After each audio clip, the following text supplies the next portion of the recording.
We must support the victims of crime. I have ordered the Department of Homeland Security to create an office to serve American victims. The office is called VOICE, Victims of Immigration Crime Engagement.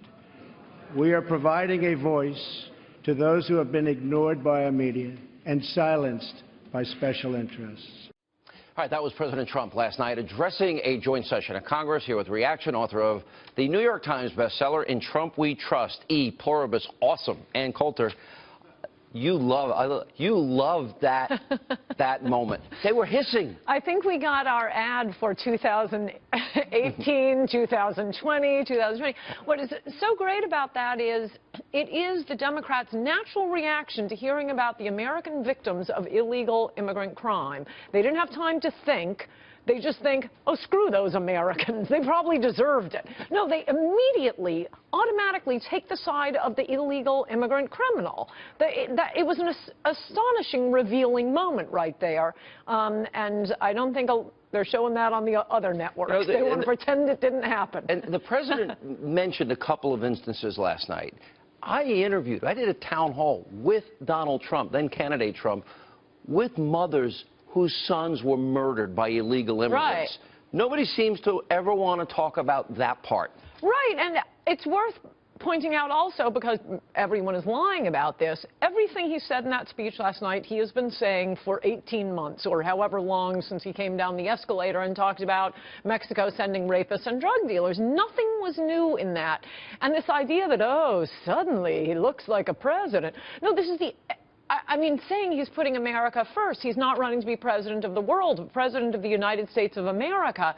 What would you say, he says to the Democrats, to the American family that's lost jobs, family members, income, because we refuse to enforce our immigration laws? He's been saying this every speech. Where have you people been?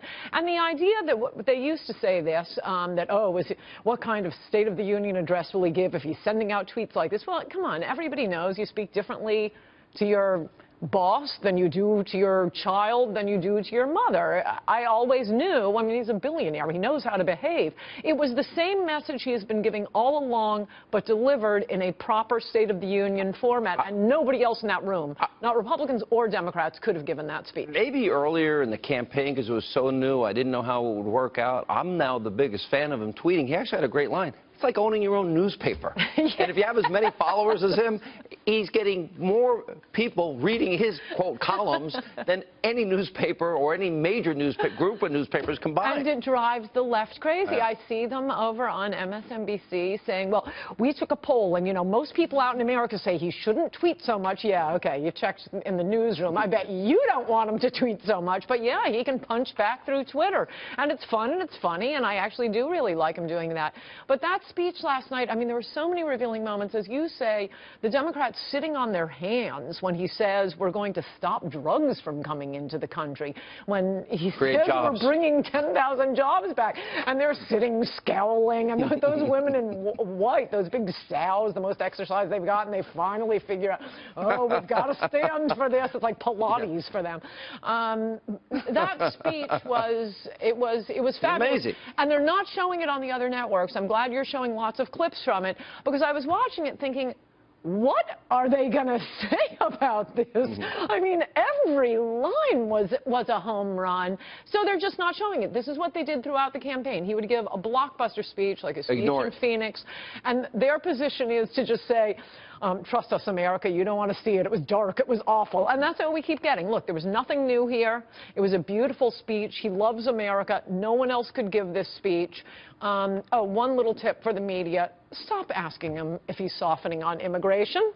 He's not. He's him. All these rumors keep coming from reporters. Yeah. It's the damnedest thing, because he's been very clear about how immigration, the new lodestar of our immigration policy, will be the interests of the people who already live here.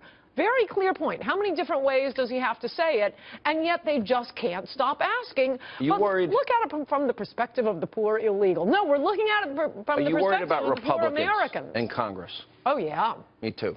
Yeah, there's only one senator who is desperately trying to become my favorite senator, Senator Tom Cotton. And actually, there are a fair number of House members. But no, those guys need Freedom to be Caucus. knocked around. I think so, though. I'm not even sure. I mean, I don't know that many House members. But there seem to be a few good ones. But as I wrote last week, stop imitating Reagan and start imitating Donald Trump right now. Yeah, and they would be good for them politically, and the country gets turned around, and our place in the world gets restored. I think they may end up getting some Trumpian primary challengers. And I think you're right. I've always been against primary challenges to safe seats. No, I think we might want to open it up if they don't Step up. Yeah. All right. Ann Coulter, good to see you. Thank you. Good to see you. Up next, President